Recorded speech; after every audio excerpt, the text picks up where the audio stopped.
virtual de Atos, de volta aqui na nossa jornada. São chavão, essa de volta à jornada já virou um chavão meu já. Muito bom estar aqui de volta. De cara, gosta da gente, curte, compartilha. Não vou ficar mendigando curtida não, tá?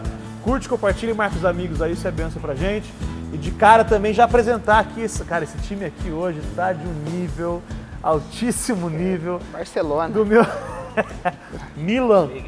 Do meu lado direito aqui, ele, que no meu celular está como André Gato Careca, ele mesmo. Uma salva de palmas para o André! Uhul! André que já participou de outras coisas com a gente, aqui tem a música dele, vai lá no site, clica na aba música, tem a música do André e da Suelen junto. Sua câmera é essa aqui, dá um oi para eles.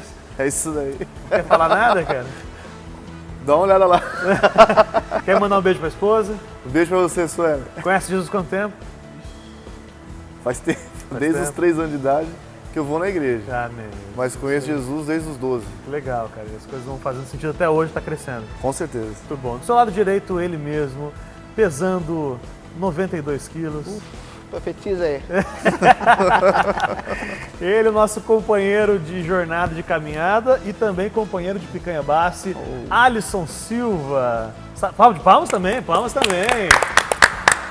Tudo bom, Alisson? Tudo bom. Tá animado? Animadaço. Tá feliz? A gente falar de Bíblia é com a gente mesmo. Pronto. No peito dele tá a igreja Aba, vivendo a paternidade. Esse é o lema do ano, da igreja? O lema do ano. Do ano, vivendo a paternidade. 2017. Trabalhar firme na paternidade. Você consegue falar o que é paternidade em 15 segundos? Paternidade seria exercer o caráter de Deus nas pessoas que estão caminhando conosco.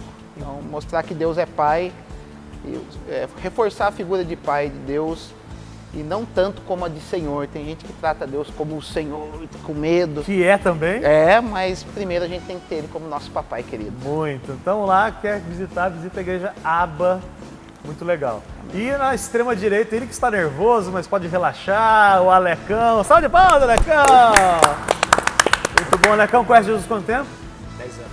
Que legal, cara. Tá firme, tá animado? Graças a Deus. Casado, solteiro? Solteiro. Solteiro. Então, interessadas, manda e-mail para... como é que fala? Alguma coisa... matrimônio@evangelho simples. Tô brincando. Muito legal, Alecão, que está aqui, que fica feliz. Bacana. E hoje, continuando a nossa jornada, então a gente está em Atos 15, 12. Semana passada foi bem legal, foi um rito bem bacana mesmo. E hoje a gente está a partir do versículo 12. Atos 15, a partir do versículo 12. Nosso objetivo hoje é entender e aprender a importância de buscarmos ter unidade na fé. É uma coisa que hoje em dia está tão complicado isso, né, lição? De ver as pessoas brigando muito mais por partidarismo, bandeira. Tô errado? Você já viu isso? Perde salvação, se não perde salvação, se Jesus sobe antes, depois da tribulação. Então, o nosso objetivo hoje é entender que existe uma unidade e a gente não deve impor ou mesmo aceitar as imposições que não condiz com a nova aliança. Isso é importante, porque a gente, depois de um tempo, depois que a gente crê, a gente foi salvo pela graça. Sim. E depois que a gente crê, existe uma tendência das pessoas nos imporem certas regras. Já ouviu isso, Andrezão? Já participou disso? Alguém já te impôs alguma regra que não é bíblica? Muita regra que não é bíblica. Isso é Tenta tenso. lembrar uma para te ajudar, mas... São tantas, né? São tantas. Ô Alex, deixa eu te perguntar uma coisa, cara. Qual foi a ruptura, assim, aquela coisa que você precisou romper, que foi mais difícil na sua vida? Por exemplo, mudar de casa, mudar de cidade, ou terminar com um namoro, ou não é o caso seu, mas o dia que os filhos saíram de casa, ou um pecado que foi mais tenso romper. Qual foi a maior ruptura que você teve que passar na sua vida aí, cara? Abandonar, eu acredito que um pecado, né? Abandonar pecado é tenso. É difícil. Algo que já foi embutido no meu antigo modo de viver, deixar isso de lado pra mim foi bem difícil. Também. Tá sendo difícil. Tá sendo. Tamo junto nessa, porque pra mim tá difícil também, cara. Muito legal. Então vamos ao texto então, versículo 12 do capítulo 15. Como é que está aí na sua voz rouca e adocicada, Alisson? E toda a multidão silenciou, passando a ouvir a Barnabé e a Paulo, que contavam quantos sinais e prodígios Deus fizera por meio deles entre os gentios. Muito legal. Cara, claro que você está chegando hoje, você não está entendendo o contexto aqui, então você volta aí e assiste os ritos lá desde o começo, é melhor para você entender. Mas você que está com a gente já sabe do que momento que a gente está tratando aqui. Eles fizeram silêncio, isso demonstra um respeito e interesse em querer ouvir. Quando eu quero ouvir alguma coisa, eu presto atenção, fico em silêncio. Isso é uma coisa importante, porque de vez em quando eu vejo a galera conversando na igreja. Acontece isso, olha, a pessoa conversando na igreja? Bastante, né? Bastante. A gente não pode mandar fogo para consumir, não pode? Ah, não é, a gente é de outro espírito, né? Melhor perdoar. Né? Versículo 13, Alex, como é que tá na sua aí? E havendo-se eles calado, tomou Tiago a palavra, dizendo: Homens, irmãos, ouve-me. Pronto. Então, Tiago, esse cara, ele é irmão de Jesus. Eu não entendi, é isso mesmo?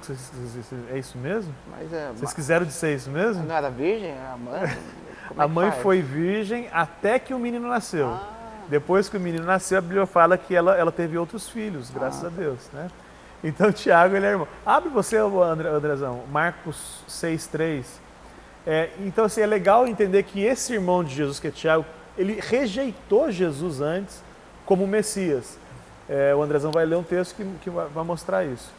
E é bem interessante perceber esse caminhar, esse desenrolar de Tiago. Como é que diz aí Marcos 6,3? Não é este o carpinteiro, filho de Maria, irmão de Tiago, José, Judas e Simão? Não estão aqui conosco as suas irmãs? E escandalizavam-se por causa dele. Pronto, o texto que o Andrezão leu foi que mostra que Jesus tinha Irmãos e irmãs. Mas não é mas como é que esse cara está fazendo esse negócio aí, cara? Esse aí não é o filho do carpinteiro? Não está entre nós e sua mãe, os seus irmãos, as suas irmãs? Quer dizer, é uma galera aí que... Acho que seria legal trazer esse texto também, Gálatas 1,19. Fala o quê? Mas não via nenhum outro dos apóstolos, senão a Tiago, irmão do Senhor. Simples, né? Acabou, matou. Simples, claro, direto, não é tenso, né? Bom, se você tem alguma dificuldade com isso, irmão, manda um e-mail pra gente, qual e-mail? Fale com apologética@evangelhosimples.com. Não, fale com, a gente vai tentar te ajudar a entender isso aí. Tiago, na carta que ele escreve depois, Tiago, no livro de Tiago, ele fala muito sobre obras, que é bênção demais, porque na verdade a fé sem obras ela é morta, né? Mas também mostra um certo perfil dele também,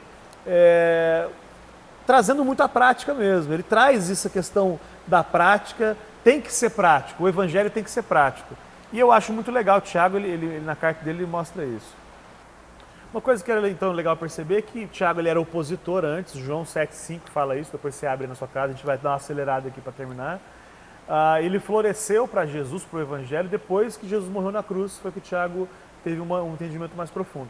Tanto é que na cruz, Jesus recomenda Maria a João e João a Maria, mais ou menos, cuidem-se vocês aí. Então parece que a figura de Tiago estava um pouco, ele não estava cumprindo muito o seu chamado ali, né? Assim como Pedro, Tiago era um dos colunas da igreja.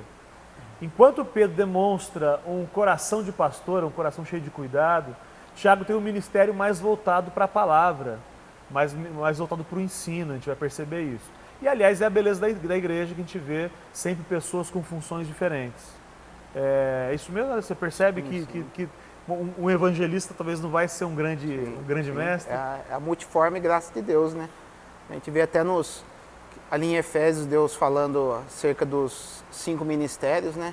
Que é justamente para um complementar o outro. A gente vê, primeiro vem a figura do apóstolo para poder fundar a obra, depois ele fala da figura do profeta, para poder enxergar, trazer a vontade de Deus para aquela obra que vai ser fundada. Depois ele vai falar do evangelista, que vai ganhar almas para aquela obra. Vai falar do pastor, que vai cuidar das almas que o evangelista ganhou.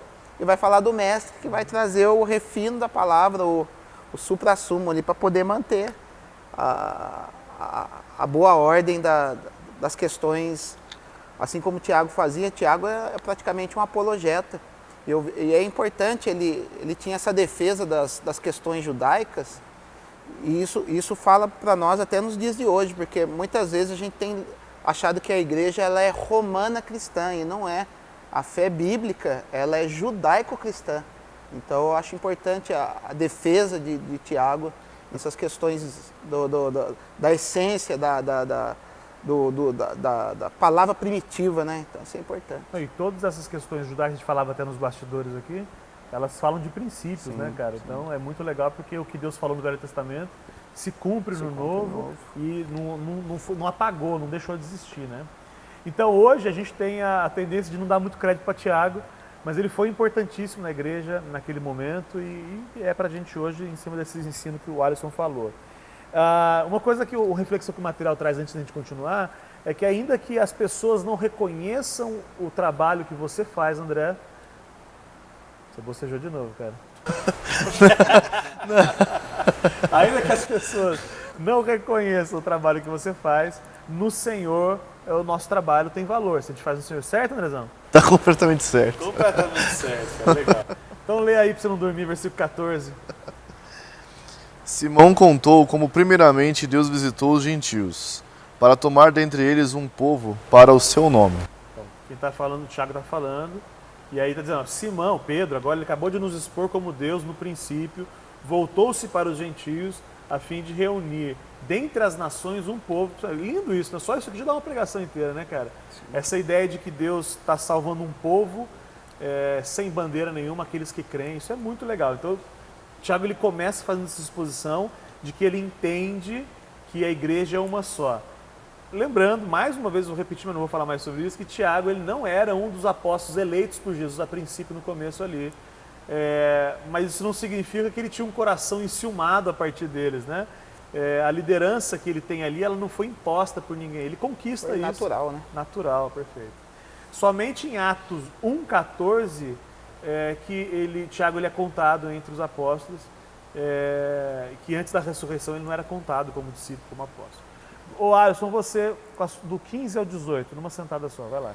Conferem com isto as palavras dos profetas, como está escrito: cumpridas estas coisas, voltarei e reedificarei o tabernáculo caído de Davi, e levantando de suas ruínas, restaurá-lo-ei, para que os demais homens busquem o Senhor, e também todos os gentios sobre os quais tem sido invocado o meu nome, diz o Senhor, que faz estas coisas conhecidas desde os séculos. Cara, olha que coisa legal isso, cara. Decora isso aí. Um dia, quando eu morrer, pega a minha foto e coloca em preto e branco, coloca essa frase. Mas também não é minha, então não pode fazer isso. A experiência, ela nunca vai ser maior do que a palavra. Você entende isso, André? Alex, presta atenção no que eu estou falando. A experiência, a sua experiência, ela é boa, mas ela nunca vai ser maior do que a palavra. Para virar doutrina para a gente, ela tem que ter respaldo bíblico. Eu não vou questionar a experiência do Alisson, que estava jogando sucrilhos no prato e caiu escrito Jesus te ama e ele entendeu o amor de Deus. Eu não posso questionar essa experiência, mas eu não posso dizer que Deus sempre vai usar os sucrilhos para falar com a gente. Isso não é doutrina, né? Não é doutrina. Por quê? Por que eu estou dizendo isso? Porque Tiago ele busca uma referência para legitimar isso que Pedro falou, de que o evangelho para os gentios, ele busca isso na palavra de Deus. Ele vai trazer um texto do Velho Testamento para basear tudo isso que está acontecendo. Você entendeu isso? Isso é muito legal, cara. E aí esse texto que ele citou aqui é de Amós 9, ele citou esse texto aqui, Amós 9, 11 e 12. Os discípulos, eles demoraram para entender que a salvação era disponível para os gentios também. Os discípulos, apesar de outros irmãos terem entendido isso ao longo da história. O próprio irmão, eu não lembro o nome dele que pegou Jesus no colo, em Lucas 1, é Simão? Simão. Simão mesmo.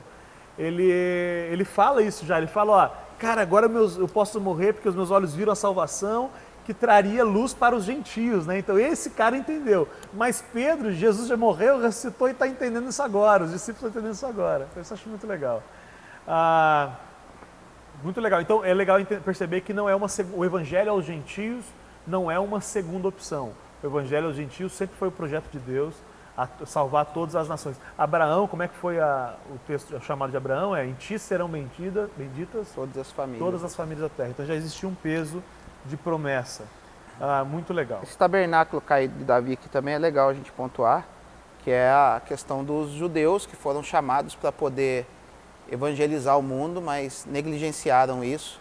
Então, esse tabernáculo caído é a questão judaica, mas na restauração de todas as coisas, no milênio, Deus ele vai restaurar novamente a condição dos judeus, igualando a igreja, né? Fazendo um povo só. Legal. Versículo 19, Alecão. Por isso julgo que não se deve perturbar aqueles dentre os gentios que se convertem a Deus. Então existe uma tendência da gente fazer pessoas semelhantes a nós. Fale alguma coisa sobre isso, André. A gente vai pregar pro cara, a gente vai pregar pro índio. Existe uma tendência de a gente fazer com que eles pareçam com a gente e não com Jesus? Existe essa tendência? Acho que existe essa tendência por aquilo que a gente viu que mudou em nós, né? Aquilo que nós vimos que estava errado. Isso é bom, isso é legal. Sim. Mas o que eu estou dizendo, a gente chega pro índio e fala assim, agora você vai falar aleluia assim. Aleluia! Tem que levantar a mãozinha. Tem que levantar a mãozinha. A gente tem essa tendência de formatar o cara. Por exemplo, a gente estava conversando, até deu testemunho aqui o Reginaldo e a Kátia. Eles deram testemunho aqui, sentados nesse sofá aqui. E eles falaram isso, cara, assim, do maior desafio que é chegar pro índio e fazer com que o índio use o instrumento dele, o tipo de música dele para adorar a Deus. E não trazer diante do trono pro índio. A gente traz não tem nada de errado, eu gosto de diante do trono pra cantar. Imagina a Índia imitando a Ana Paula Valadão. Pois é, mas se a gente não tomar cuidado, a gente faz isso, cara. A gente pega um aparelho de DVD, coloca lá, é assim que adora a Deus. Quando na verdade não, cara. Com certeza. Eu nem quero falar mais nada. E é justamente o ponto que a gente falou no começo, que é o ponto de divergência que a gente não vê o povo cristão em unidade. Porque eu falo, não é porque o Lucas não tem a mesma visão teológica que eu tenho que a gente não pode andar junto. A gente é amigo do mesmo jeito, a gente diverge em alguns pontos, a gente pode andar junto. Mas a beleza é essa, né? O que nos une é Jesus Cristo. Então a gente entende que dá para caminhar junto. Aliás, só vou fazer um parênteses. Se você se seca só de gente que pensa como você, meu velho, você fica emburrecido, cara. Isso é religioso. É um religiosão. É exatamente isso. Verdade. Que legal isso aí. Então, se tem um irmão que ora mais alto, um irmão que ora mais baixo, um irmão que... Não tem problema, desde que o centro seja o Senhor Jesus, como o Alisson falou. Legal é perceber que Tiago ele não abriu concessão, Alecão. Ele não chamou, ele não legitimou o pecado. Ele não falou assim, isso é pecado, mas pode fazer. Ele está tratando de coisas que são absolutamente marginais ao Evangelho e sobre essas questões a gente deve flexibilizar sim, principalmente essas questões que a gente falou, o aleluia mais alto, mais baixo. Eu não vou entrar em questões assim para não... Muito legal, cara. Muito legal. Apocalipse 1:20, ele fala que Jesus passeia pelas 7 igrejas e essas igrejas elas são diferentes umas das outras. A gente deve respeitar a cada denominação e a gente respeita você, pastor que nos ouve, a gente respeita você, o seu jeito de fazer, desde que o seu jeito não mude a essência do Evangelho, que é a salvação por Jesus, etc. E uma última questão, só antes de a gente ler o próximo versículo, é o medo que a gente tem das revelações virarem doutrina. A gente falou agora sobre isso, sobre os sucrilhos, é isso que é o medo. A gente tem muito medo do que Deus fala de fato através de sonhos e tudo isso, mas se for contrário à palavra de Deus, a gente tem que tomar muito cuidado com isso. Amém? Amém. Versículo 20, André. Mas escrever-lhes que rejeitem as contaminações dos ídolos, a prostituição, os animais estrangulados e o sangue. Pronto, então ele fala de coisa, não é uma nova lei, ele não está reestabelecendo uma lei, ele está contextualizando o Velho Testamento e dizendo, cuidado com isso, não faça isso. A gente entende que a igreja que está sendo plantada aqui é uma igreja específica. Por exemplo, Paulo vai plantar Coríntios, a igreja de Coríntios, e ele dá outros conselhos específicos para a igreja de Coríntios, com relação a véu, coisas assim, porque a igreja vive. Eu vou plantar uma igreja. Onde você quer plantar uma igreja, Alisson? Três Marias mesmo. Ali você está plantando uma igreja no bairro Três Marias, em Taubaté. É natural que existam algumas coisas que são específicas para lá, e aí Deus vai conduzir em nome de Jesus para tudo isso. O que é importantíssimo é que o contexto que eles estavam plantando essa igreja é um contexto judaico. E aí ele deixa mais colorido essas regras aqui. Por que ele está dizendo? O que ele está ensinando? Que o irmão ele é mais importante do que a minha liberdade. Olha só que importante isso. A liberdade que nós temos de fazer o que a gente quiser fazer, isso é menos importante do que o meu irmão. A ponto de eu abrir mão de fazer aquilo que eu poderia fazer para que o irmão cresça na graça de Deus. Então, quando eu, por exemplo, tem irmãos que guardam o sábado, por exemplo. Eu posso, quando estiver na casa desses irmãos, estar nesse momento orando com ele no sábado e tudo isso, porque o meu irmão é mais importante do que o sábado, ainda que eu entenda que não tenha problema eu trabalhar, por exemplo, ou ir passear no sábado. Versículo 21, Alecão. Porque Moisés, desde os tempos antigos, tem em cada cidade quem o pregue, e cada sábado é lido nas sinagogas. Pronto, então Moisés é pregado desde os tempos antigos, então as regras elas já são abundantemente pregadas. Então Tiago ele dá essas instruções e aconselha os gentios a não escandalizar o irmão judeu. Os gentios que estavam reunidos nessa assembleia, vocês vão pregar para um povo judeu, não vai escandalizar esse povo judeu querido e amado de Deus também, por quem Jesus morreu. Enfim, cuidado com isso. Versículo 22, Alisson. Então pareceu bem aos apóstolos e aos presbíteros, com toda a igreja, tendo elegido homens dentre eles, enviá-los juntamente com Paulo e Barnabé a Antioquia. Foram Judas, chamado Barsabás, e Silas, homens notáveis entre os irmãos. Então, a resposta dos líderes da igreja foi contrário às reivindicações dos judaizantes, porque você assistiu semana passada, você sabe que está rolando esse problema aqui, porque alguns caras vieram de longe e chegaram na igreja que estava sendo plantada e falaram, se você não se circuncidar, você não pode ser salvo. Então, aí Paulo falou, então vamos conversar com os colunas da igreja. Chegam lá e aí os caras falam assim, não tem nada disso não, para salvação, esse está querendo judaizar, você está querendo botar regrinha que não tem para salvação. E isso trouxe um alívio aos novos convertidos, que não precisariam mais observar as leis de Moisés como salvação. Eu fico imaginando a tensão de um gentio que se converte, a ideia de passar pela circuncisão, Nossa, cara. Eu vejo no Antigo Testamento, quando foi entrar na Terra Prometida, Josué teve que circuncidar e tinham pessoas lá com 60 anos de idade. Imagina você com 60 anos de idade, o camarada vinha com uma faca de pedra. É isso que é a olhar questão. para você e falar... Não era uma faca Guinzo 2000? Não. Guinso 2000? Não era estiletinho com corte fino, não era um pedaço de pedra, faca de cara. pederneira. Mano, isso é tenso demais, cara. Porque... que judiação. Eu fico imaginando, cara, vai ter que ir, Andrezão, vai ter que ir. Eu fico imaginando o alívio desses irmãos gentios que não iam precisar mais passar por isso. Diz que no terceiro dia era o auge da dor. Tanto é que tem uma história no Velho Testamento que eu não me lembro qual que é, que eles deixam chegar nesse momento para invadir os caras e matar os caras, né? Foi lá quando quando Tamar foi deflorada. Exatamente. Andrezão, 23, 24. Por intermédio deles, escreveram o seguinte: os apóstolos e os presbíteros, irmãos, aos irmãos entre os gentios que estão em Antioquia, Síria e Cilícia, saúde. Ouvindo que alguns que saíram dentre nós, aos quais não autorizamos, vos perturbaram com palavras e confundiram as vossas almas. Olha só, cara. Pessoas sem autorização. Irmão, por que eu estou valorizando isso? Porque existe um governo divino estabelecido por Deus na igreja. Engraçado, porque se fosse hoje em dia, muitos iam se levantar e dizer, eu posso fazer o que eu quiser, não é isso? Eu faço o que eu quiser, eu vou lá falar. Não, existe um governo estabelecido por Deus na igreja. E aí, quando eles falam assim, pessoas foram sem autorização dos apóstolos mesmo. Sem autorização dos irmãos que estavam plantando aquela igreja, apareceram do nada lá. Ô Alex, você já ouviu gente que diz assim, eu faço o que eu quero, não questiono ninguém, minha cabeça é eu que resolvo. Você já viu gente assim? Hoje em dia tem muito disso.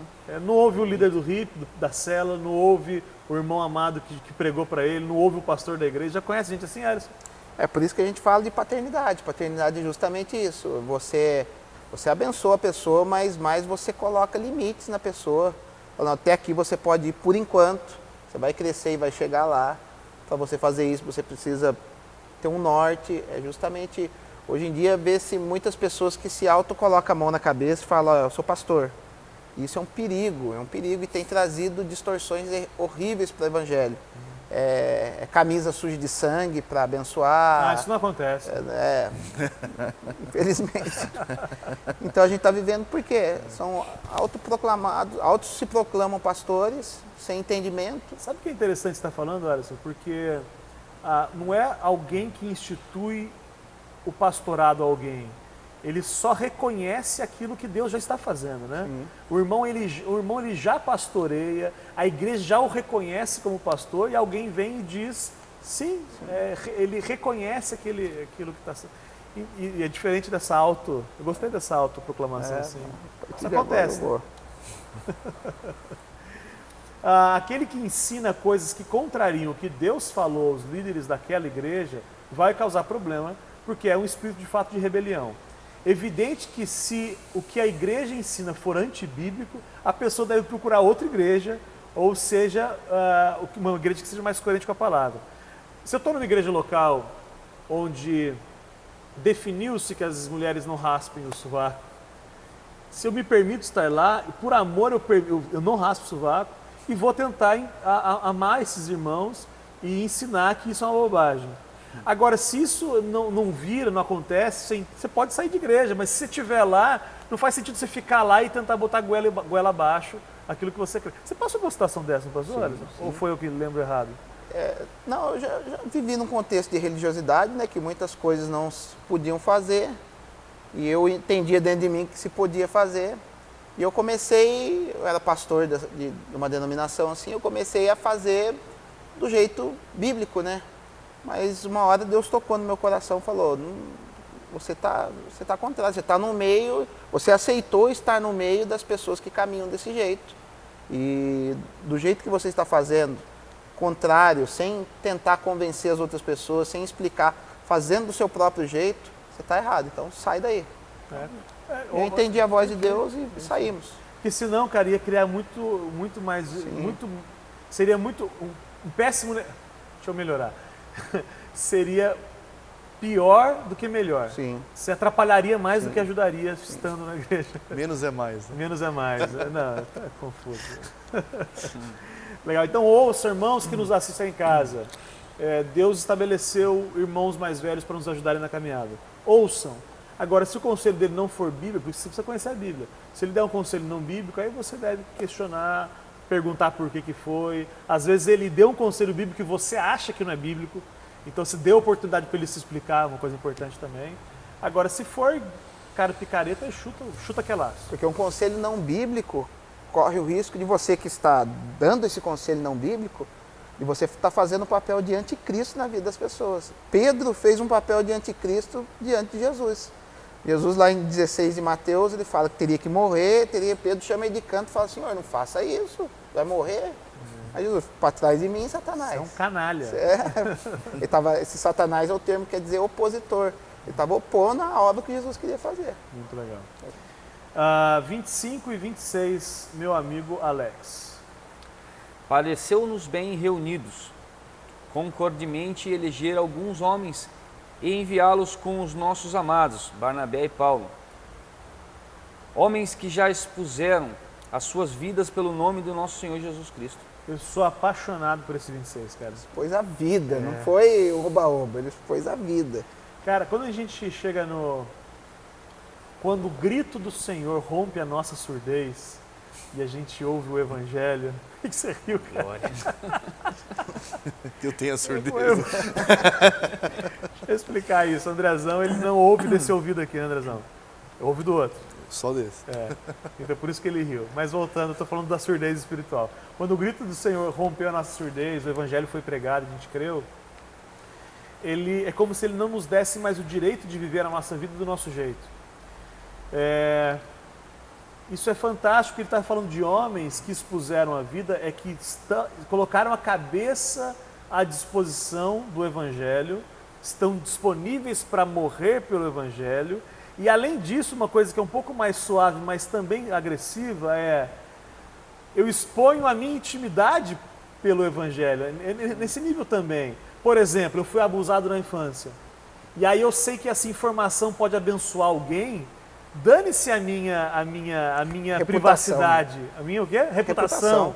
Eu vou expor a minha vida pelo Evangelho. Homens que expuseram as suas vidas pelo Evangelho. Estão dispostos a morrer, mas também dispostos a compartilhar a sua vergonha para que outras pessoas sejam abençoadas. Puxa vida, o Senhor nos conduza nesse nível. 27 e 28, Alisson.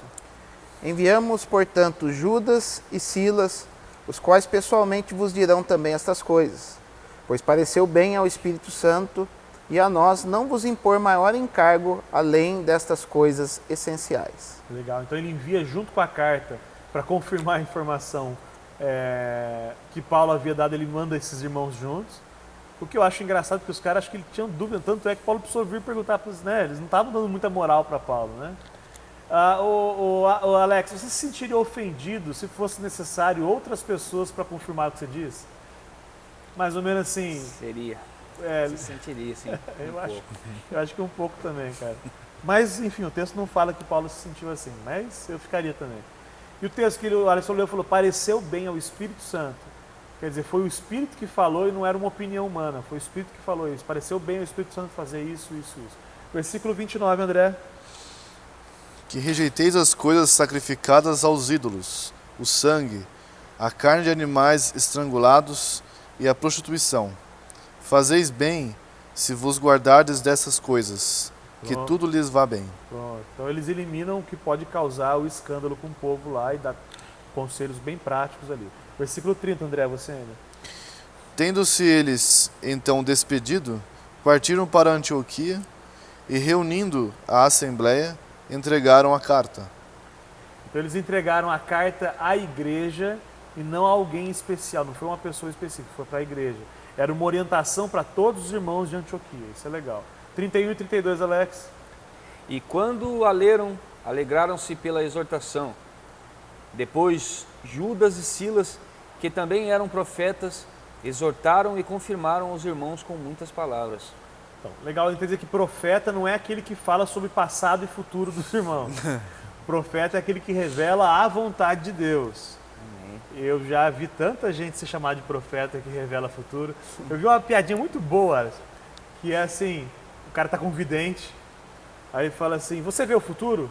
Fala, eu vejo o futuro. Aí o cara dá um tapa na cara do vidente. Fala, por que você não viu esse futuro então? Tirando a brincadeira, então profeta é aquele que traz o conselho de Deus. Não necessariamente que fala passado e futuro. Isso tem mais a ver com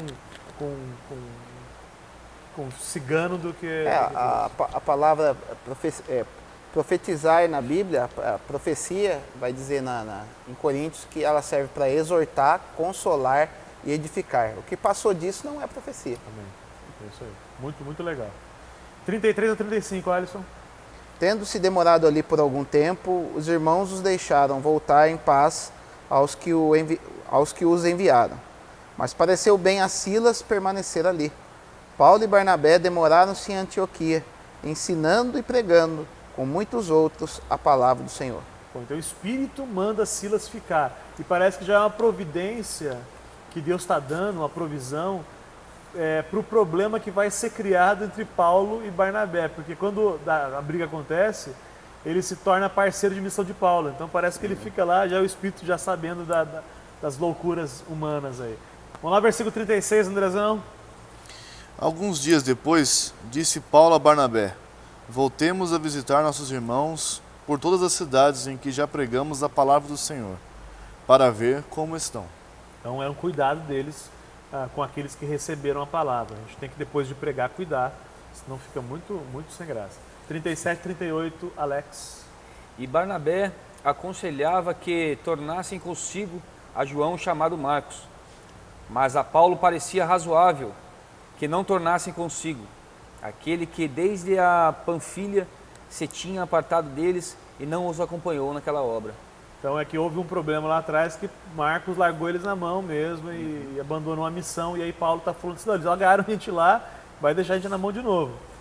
Isso não sei se mostra uma certa raiz de amargura de Paulo por João ter abandonado eles ali, ou pelo menos ter uma baixa tolerância com os mais fracos. Aí Paulo está meio revoltado ainda. Versículo 39, Alisson. Mas é legal que a Pode Bíblia, só dar um parênteses, é legal a gente ver como a Bíblia ela mostra a evolução espiritual de uma pessoa. O Paulão, aquele que escreveu diversas cartas, você vê ele aqui no começo do seu ministério, tendo essa rusga, fazendo mimizinho por causa do camarada que ainda não tinha entendimento do que é ser missionário. Mas a gente vê que lá, quando ele está perto de morrer, lá em 2 Timóteo, ele fala para Timóteo, Timóteo, traz a Marcos, a João Marcos, que ele foi muito útil para mim. Então você vê Como se ele tivesse... a evolução dos dois, né? Um que cresceu na questão missionária e o outro que cresceu na sua misericórdia, né? Muito legal. Aliás, eu acho que isso legitima a palavra de Deus, o fato dela não esconder os erros dos homens, sabe, cara? Se fosse uma historinha inventada, era todo mundo perfeito, todo mundo bonitão, o príncipe chega, pá, rasga tudo. Não é assim que funciona. 39, Alisson. Houve entre eles tal desavença que vieram a separar-se. Então Barnabé, levando consigo a Marcos, navegou para Chipre. Cara, isso foi uma carnalidade, né, cara? Isso é muito feio, a gente acabou de falar, eles não escondem o erro, né? No grego, essa desavença que houve aí, ela pressupõe quase que um confronto físico, cara. Mas, cara, você tá imaginando Paulo e Barnabé quase saírem no tapa, velho. Isso é muito legal, velho. Muito louco, assim, imaginar isso. A personalidade de Paulo, ela era agressiva, ele matava cristãos antes. Sim. E a personalidade de Barnabé era de acolher, inclusive acolheu Paulo quando Paulo estava sozinho, tinha acabado de crer, né? Paulo era colérico, né? E Barnabé, na verdade o nome Barnabé, né, quer dizer filho da consolação. Ele é um tipo do Espírito Santo no livro de Atos dos Apóstolos. Você vê que ele é conciliador, ele inicia ministério. Ou alguém cheio do Espírito, né? É legal pensar assim. Paulo, na segunda viagem, ele não retorna nos locais onde visitou com Marcos. Ele não quis que a desavença se transmitisse para as outras igrejas. Também é legal isso, uma certa maturidade na carnalidade aí, né? O Senhor usou essa dificuldade para expandir o evangelho entre outros lugares, pois aonde abundou o pecado, superabundou a graça. Conversávamos também nos bastidores sobre isso. Nós não cremos que a briga foi causada por Deus, mas em havendo a briga, a carnalidade, Deus usa essa briga para que o evangelho vá além. Amém, irmãos? Amém. Quer ler o finalzinho, Andrezão, por favor? Paulo, porém, tendo escolhido Silas, partiu, encomendado pelos irmãos à graça do Senhor, e passou pela Síria e Cilícia, fortalecendo as igrejas. Legal. Então, cumpriu o seu chamado lá. Então, a gente está rindo porque o Andrezão fez questão de ler esses versículos finais. Muito legal. Conclusão, eu vou falando, vocês vão falando amém aí, tá? A disposição dos líderes e da igreja em solucionar uma divergência resulta em unidade, impedindo o prejuízo de muitos irmãos. Amém? Viver unido, passar por cima das dificuldades, isso gera unidade. Os judeus se dispuseram a confirmar o entendimento e deram mais peso ao que estava sendo pregado por Paulo, abençoando os gentios, ao invés de ficarem colocando empecilhos. Aprendemos que não estamos mais sujeitos à lei e ordenanças, porém todas as nossas atitudes deverão ser para a glória de Deus, tomando cuidado apenas para não escandalizar os mais fracos na fé. Amém, irmãos? Amém. Amém. Se gostou da gente, manda um e-mail. Se não gostou, você manda e-mail. E manda e-mail para onde, André Gato? Tem certeza aí? Qual é o e-mail que manda? Não sei. Você não sabe, cara? Não sei, velho. Então tá bom, Alex, para qual e-mail que manda? Também não sei. Ah, vocês estão de palhaçada. Alisson, vai lá. Evangelho simples, @ É uma boa tentativa, mas chutou agora. Vocês não assistem o finalzinho, cara, lá, ó, eu lancei e-mail lá, cara, todo mundo esquece de ler lá. Fale com @evangelho5.com.br. Qual é o e-mail, Andrezão? Fale com @evangelhosimples.com.br. Tá bom. Muito bom, gente. Ó, por que não ter esse momento na sua casa, cara? Manda um e-mail pra gente, tem ferramentas para que você possa crescer e amadurecer e ter um RIP desse na sua casa. Aí, aonde você estiver. Onde é que eles vão estar assistindo a gente? Aonde, André? Na casa deles. Isso, qual a cidade? Araras. Araras. Pronto, tá em Araras. Aliás, Araras é mais perto de Americana ali, não? Depois de Tem um RIP em Parambi, não. RIP em Iracemápolis. Tá bom, gente? Um beijo pra vocês. Estamos juntos. Conta com a gente sempre. Semana que vem estamos de volta. Um abraço. Valeu. Tchau.